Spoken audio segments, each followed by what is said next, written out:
రోజులలో జరగబోయే పార్లమెంట్ ఎన్నికల్లో ఇక్కడికి వెళ్లి పోటీ చేస్తున్న కుందూరు రఘువీరెడ్డి గారిని కనీ విని ఎరగని మెజార్టీతో గెలిపియాలని హిందూ ముస్లిం సిక్కు అన్ని కుల మతాలకు అతీతంగా అందరికీ కూడా విజ్ఞప్తి చేస్తూ, ఎందుకంటే దేశంలో ఉన్న పరిస్థితుల దృష్ట్యా మీరు చూస్తున్నారు ఈరోజు కులాల మతాల మధ్యలో ఘర్షణలు పెట్టడం, దానికి మాకు 370 వస్తాయి 400 సీట్లు వస్తాయి అని చెప్పి రాజకీయాలు చేస్తూ జరుగుతున్న ఈ సందర్భంలో ఇలా భారతదేశం అంతా ఐక్యంగా ఉండడానికి జరిగే ఎన్నికలు ఇవి, ఆషామాషి ఎన్నికలు కాదు. అందరికీ కూడా విజ్ఞప్తి చేస్తున్నాం. ఇంకొక విషయం,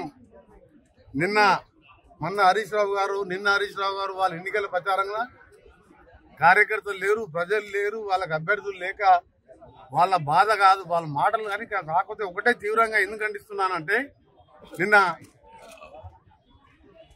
హరీష్ రావు గారు ఈ ప్రభుత్వం ఎన్ని రోజులు ఉంటుందో తెలియదు, ఆయన ఇంకొక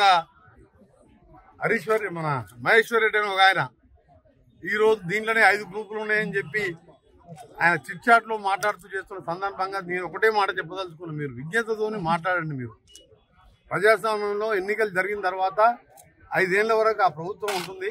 ఇక్కడ ముఖ్యమంత్రి గారు వారి నాయకత్వంలో మంత్రులందరం సీనియర్ల సలహాలు, జనారెడ్డి గారు లాంటి వారి సలహాలతోని ఎమ్మెల్యేలు ఒక టీమ్ గా పనిచేస్తున్న సందర్భంలో నేను ఒకటే చెప్తున్నా, మీరు 5 గ్రూపులు లేదు, ఏకనాథ్ షిండే అని మీరు సృష్టించింది ఏకనాథ్ షిండే, మేం కాదు. మహారాష్ట్రలో ఎన్సీపీని శివసేనని చీల్చి ఎమ్మెల్యేలను కొని ప్రభుత్వాన్ని ఏర్చుకొని ఏకనాథ్ షిండేని సృష్టించింది మీరు. మా దగ్గర ముఖ్యమంత్రిగా రేవంత్ రెడ్డి గారు 5 ఏళ్ళు ఉంటారు, ఇంకా 5 ఏళ్ళు 10 ఏళ్ళు కూడా మేము కాంగ్రెస్ ప్రభుత్వం ఉంటుంది, మళ్ళా కూడా రేవంత్ రెడ్డి గారే ఉంటారు. నేను ఒకటే చెప్తాను, ఇంకా ప్రతిసారి నా పేరు కూడా వాడుతుంది మహేశ్వర్ రెడ్డి. నువ్వు మీ పార్టీలో అంతర్గత విషయాలు బండి సంజయ్, కిషన్ రెడ్డి, బండి సంజయ్ ఎందుకు దింపి ఎందుకు కిషన్ రెడ్డి కూర్చోబెట్టడం నీకు తెలుసా? మా పార్టీ అంతర్గత విషయాలు ఎప్పుడు కూడా మాట్లాడద్దు. ఒక జాతీయ party LP leader, legislative party లీడర్గా నిన్న ఆయన చిట్చాట్లో మాట్లాడుతున్నాను. ఈయన 10 మంది ఉన్నాను. బట్టి విక్రమార్క అంటే మా గౌరవం. మీరు దళితులు ఆ రోజు ప్రతిపక్ష నాయకులు ఉంటే ఓర్వలేక 13 మంది ఎమ్మెల్యేలని సంతలో పశువులు ఉన్నట్టు ఉన్నారు. ఇవాళ మీ ఓరు కూడా వస్తున్నా కూడా మేము మాకున్న మెజార్టీతో ప్రజలకు మేము ఇచ్చిన హామీలు నెరవేర్చుకుంటూ ముందుకు పోతున్నాం. అందుకనే చెప్తున్నాం. ఈరోజు మళ్ళీ ఎందుకు క్లారిఫై చేస్తున్నా అంటే, గడుకోసారి మీరు హరీష్ రావు గారు కానీ మహేశ్వర్ రెడ్డి గారు కానీ ఎవరైనా మాట్లాడే ముందు ఆలోచించుకొని మాట్లాడండి. జాతీయ పార్టీ ముఖ్యమంత్రిగా ఎమ్మెల్యేలు మా అధిష్టానం వరకు ఎన్నుకున్న రేవంత్ రెడ్డి గారు మేమందరం టీమ్గా పనిచేస్తూ ప్రజల కోసం పనిచేస్తున్నాం. 10 ఏళ్లలో 100 ఏళ్ళ వెనుక ఈ తెలంగాణని ఇవాళ నల్గొండ జిల్లా, కృష్ణా జిల్లా, మహబూబ్నగర్, ఖమ్మం జిల్లాను ఎండబెట్టిన మీరు ఇవాళ 36 సీట్ల 33 సీట్లు ఇవాళ కాంగ్రెస్ 60-70 వేల మెజార్టీతో గెలిచాం. ఇంకా కూడా మీ జ్ఞానోదయం అవుతలేదా? అందుకనే కోమటిరెడ్డి వెంకరెడ్డి అనే పదవి ఎప్పుడు కూడా తీసుకోవద్దు. నేను ఒక క్రమశిక్షణ కార్యకర్తని ఇవాళ ఒకటే చెప్తున్నాం. రేవంత్ రెడ్డి గారు 10 ఏళ్ళు ముఖ్యమంత్రి ఆయనే ఉంటాడు, 10 ఏళ్ళు కాంగ్రెస్ ప్రభుత్వం ఉంటుంది, 14 సీట్లు గెలవబోతున్నాం.